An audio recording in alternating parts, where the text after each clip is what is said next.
que hace Marco Antonio Panduro de personajes importantes de la ciudad de Iquitos. Iquitos como ciudad es todo un personaje también, pero hay iquiteños que son notables. Cuéntanos de algunos de ellos, por favor, Marco Antonio. Chema, nuevamente gracias por venir. No, a vos por la reinvitación, como digo, que fue la semana pasada. Bueno, sí, el libro Nunca Antes y Nunca Después, sí, recapitulando, reúne las memorias de Iquitos en 7 personajes, personalidades. Vamos a poner una especie de guión, ¿no? Porque sí, digamos, son personalidades representativas en varios ámbitos, a nivel educativo, gestores culturales, una actriz de teatro, los Wemblers, como habíamos estado hablando la semana pasada. Así es, Tito Rodríguez, gran animador y hombre de radio, Roger Runrill, último premio de la Casa de la Literatura, hombre muy comprometido con la ecología. También está Masato Mori, una leyenda de esas del fútbol macho, ¿no? Del CNI. El CNI es el equipo de Iquitos, el glorioso CNI. En su época era uniforme blanco completo, y como camiseta alterna, a veces se usaba el verde. Así es correcto. Sí.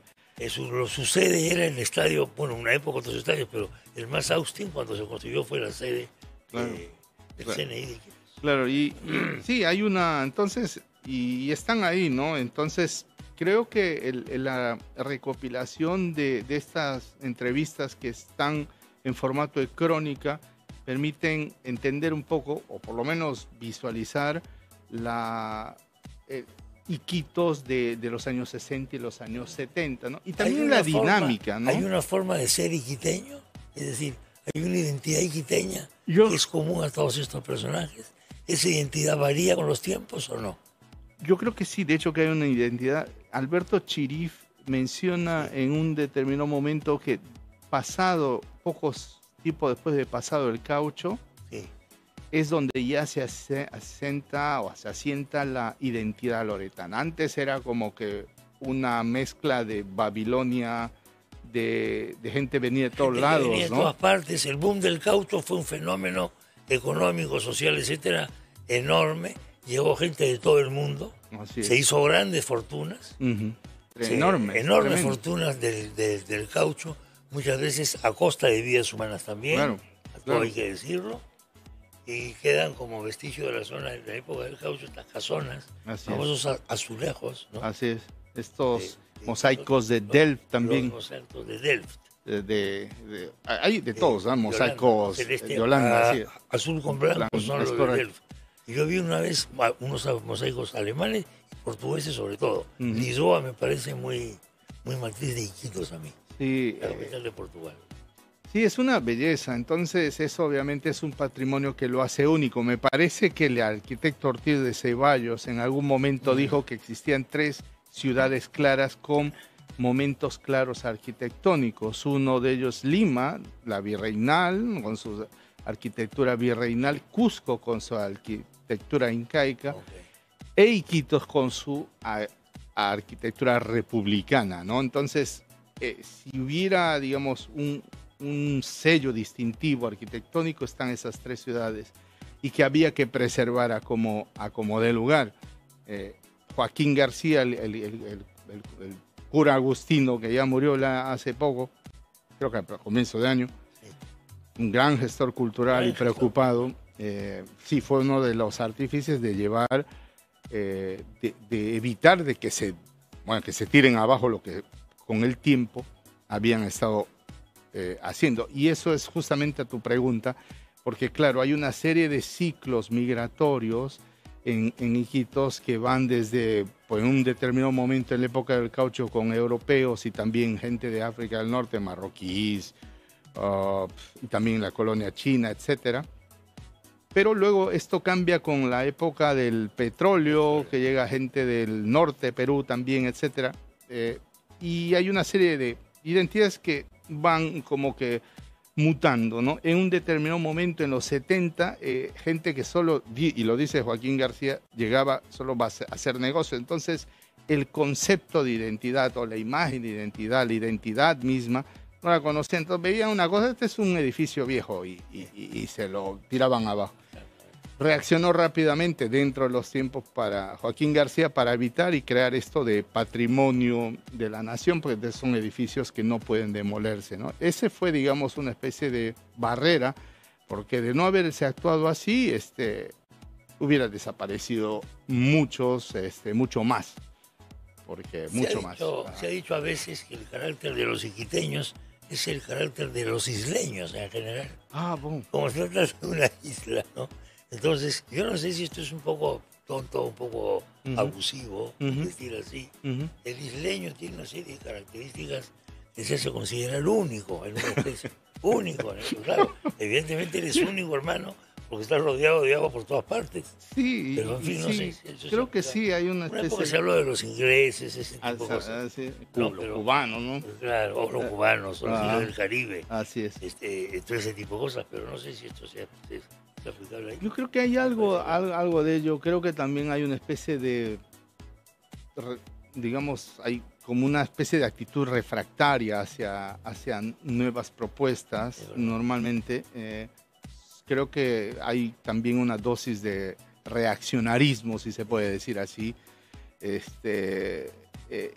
Como que, no sé, o sea, nos miramos al ombligo y nada más, ¿no? El mundo está en nuestro ombligo, ¿no? Entonces, hay eso. Ahora, esa identidad también creo que pensaba en ello y justamente ayer en la noche pensaba en ello porque veía una noticia muy rápida de farándula, un titular. Digo, no me voy a meter en eso, ¿no? Pero leí el titular de un personaje, entonces, iquiteño, loretano, amazónico, que un intento un poquito grave de suicidio, algo así, ¿no?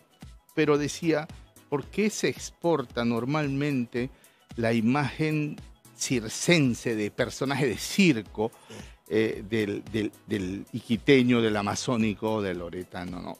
Obviamente no estoy de acuerdo con ello. Es verdad que hay una personificación, somos como personajes en cierta manera, pero eso no quiere decir que necesariamente todos tengamos ese patrón o estemos bajo ese patrón de personaje de circo, de rareza de circo, como yo digo, ¿no? Me acuerdo mucho un día me invitaron a un programa de televisión que trataba sobre la selva en el Perú. Okay. Entonces me invitaron a mí y claro, yo pensaba hablar ciertas cosas más o menos de mis viajes y todo, pero la pregunta que me hizo uno de los conductores del programa fue, dime, Chema, ¿y es cierto que las loretanas son más sexuales, más no sé qué?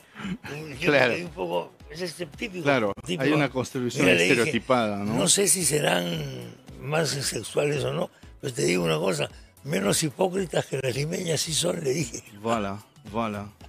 Sí, creo que hay justamente este tipo de declaraciones así como que reveladoras, ¿no? Las dan los personajes, muy chiquito nomás, para no... dice, por ejemplo, Íbico Rojas en un determinado momento menciona de que no tenía el aire pacato de Lima y le sorprende pues, por ser una ciudad inundada de luz y liberada de la pacatería costeña y serrana. Esa es una declaración que me parece muy interesante, ¿no? Ajá, justamente creo que en base a los testimonios entendemos o puede dar una especie de visión panorámica, ¿no? de Iquitos y nuestra relación también un poquillo con el centralismo, pero también creo que uno no debe estar siempre culpabilizando. Es verdad que hay un factor en contra, pero bueno, si vas a estar haciéndote la víctima por siempre, pues no va a funcionar nada, ¿no? O sea, eso. Entonces, creo que sí, el texto dicen cosas muy interesantes. Permíteme, si no abusar de tu... Es muy pequeño porque funciona como una especie de dispositivo donde se cierra rápidamente esto. Entonces dice, esta es la actriz Marina Díaz de teatro y dice, tu papá quiere que estudies, le había comentado Estela, aquella poco convencional madrastra con quien llevaba muy buena relación, pero siempre era él, dice tu papá, como intermediaria de un padre que no se atrevía a hablarle directamente. Varios años antes, su madre biológica había aparecido en casa de la nueva pareja de don Jorge Díaz, el padre de Marina Díaz. En algún momento se instalaron en algún diminuto y escondido pueblo de Lucayali. A pedido e insistencia de su padre, Marina, muy borrosamente recuerda haber llegado a Iquitos desde Pucallpa, tal vez a los 5 años. Su madre la había embarcado casi sola en una lancha o con unos adultos semidesconocidos, no recuerda bien. Una semana más tarde arriban Lupita y Ernestina, sus hermanas, la menor de apenas 8 meses. Se quedan conmigo, les petaba don Jorge Díaz a su exmujer en las afueras de la casa. No quiere ver crecer a sus hijas como empleadas de las tías maternas. Solo a los 28 años Marina volverá a ver a su madre por última vez. No fue una buena idea, en realidad fue una muy mala experiencia, una de esas traumáticas que no se borran ni de adulto. Nunca entendió la desmedida reacción de ella en una calle de Pucallpa, en la vereda de su casa. Marina, petrificada del susto cuando su progenitora, histérica e insultándola, se empeñaba en agarrarle escobazos por habérsele aparecido de visita sorpresa.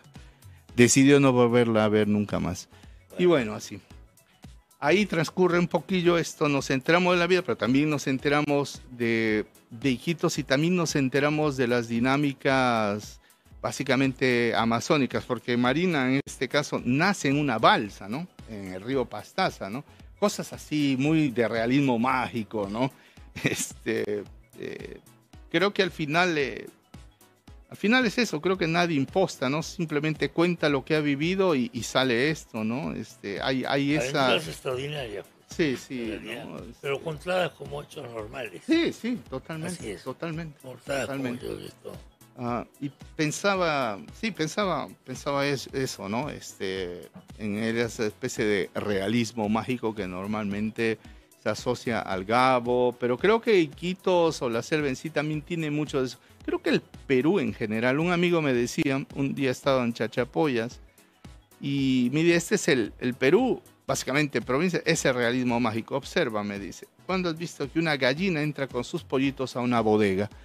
Y de verdad, giro, y es verdad, había una gallina estaba entrando con sus pollitos a una bodega, ¿no? Entonces, sí, muy, muy pintoresco, no sé cómo. Muy buena. Entonces, bueno, ¿no? Así que, bueno, hemos tratado un poquito de... ¿Qué estás preparando ahora? ¿Estás preparando algo ahora? Un poco trabajo silenciosamente, digamos, ya la cuentística, como uno tiene, también quizás algo que se llama primigeniamente Retazos de un diario de Lima. La experiencia de un joven que se asienta y que busca una cuestión laboral, ¿no? Entonces, creo que al final, poquillo el intento es a través de un falso diario, entender su relación y su descripción de la ciudad, en este caso de Lima, ¿no? Esta palabra choque cultural creo que está un poquito manoseada, pero en cierta manera puede crearse, creo que para cualquiera, ¿no? Emigre, hay un determinado momento, una suerte de fricción, por lo menos, de fricción cultural, ¿no? Uh-huh. Eso estás trabajando ahora. Así es, eso es lo que, bueno, no saben cuándo diablo me voy a terminar, pero por ahí va. ¿Ahora estás viviendo en el Perú? ¿Este tiempo? Sí, el año pasado estaba en Iquitos básicamente porque tenía que crear el libro, entrevistar y de aquí para allá. Pero este año, por ejemplo, ahorita estoy básicamente en Lima, ¿no? Así que, bueno, vamos a ver cómo nos va. Uh-huh. Pues nos mantienes informados, por favor, Marco Antonio, ¿cómo va tu... Muchas gracias, Chema. ¿Tu trabajo? No, gracias. Claro que sí, cuando haya alguna novedad, pues nos comunicaremos. Esta es una publicación de la editorial Tierra Nueva. Uh-huh. Que dirige nuestro amigo Jaime Vázquez, que en este momento está en Cotonou, que es la capital de Benín, África. Y mañana va a salir un despacho desde África con él acá. Perfecto. Para que nos narre cómo es Benín. Hemos estado juntos en Ruanda. Sí. O sea que esta es la segunda experiencia africana de él. Ya estaba en un estadio, me ha mandado unos videos de un estadio de fútbol. El continente madre, como yo le digo. El continente madre es África, efectivamente. Así es. De ahí venimos. Totalmente. De ahí venimos. Totalmente. Lo dice Follner. Los sapiens venimos de ahí, así digamos. Es, así es. Esta especie viene de ahí. Así es. Y concretamente de Etiopía, según parece. Voilà. Yo dije que Etiopía se arrepintió tanto de haber creado al hombre que después inventó el café para mejorar las cosas. Okay. Voy por el café entonces. Marco Antonio, gracias por la visita. Muchas gracias a ti, Chema. Un placer. Señoras y señores, Marco Antonio Panduro, nunca antes y nunca después. Crónica sobre Iquitos a través de personajes de esta ciudad. Señoras y señores, mañana es feriado, ¿no? Mañana es el día de Santa Rosa de Lima, la primera santa de América y las Filipinas. El colegio de Bruce Springsteen es el colegio Santa Rosa de Lima.